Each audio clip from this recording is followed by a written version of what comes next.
আমি আপনাদেরকে আরেকটা যুক্তি দিতেছি। হতে পারে কোনোদিন সকালে উঠা দেখবেন মসজিদ নাই, হাদিসে আছে। কোনোদিন সকালে উঠা দেখবেন মসজিদ নাই, উঠায় নিয়ে নিবে আল্লাহ। দুনিয়া যখন ধ্বংস করবে এর আগে আল্লাহ মসজিদ উঠায় নিয়ে যাবে। উঠায় সকালে উঠা দেখবে মসজিদ নাই, উঠায় নিয়ে গেছে। কেননা এটা যতদিন থাকবে এটা একটা আধ্যাত্মিক পরিবেশ, এটাও জমিনের ফাউন্ডেশন।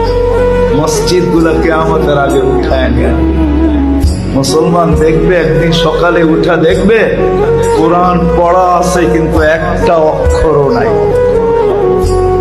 সব আল্লাহ উঠায় নিয়ে নেবে। তখনই পরিপূর্ণ সিগন্যাল আসবে এখন আমরা ধ্বংস করতে চলছি, যা তৈরি করছি তা ধ্বংস করে দেব। সত্য এটি। কিন্তু আমরা যদি এর সাথে অগাধ মহব্বত রাখি, ভালোবাসা রাখি, একে আবাদ করি, আসা যাওয়া করি, সাহায্য সহানুভূতি দেখাই, তাহলে ইনশাআল্লাহ হতে পারে যত তাড়াতাড়ি উঠা যাওয়ার ইঙ্গিত দেখতেছি তত তাড়াতাড়ি উঠবে না, আরো কিছুদিন আল্লাহ রেখে।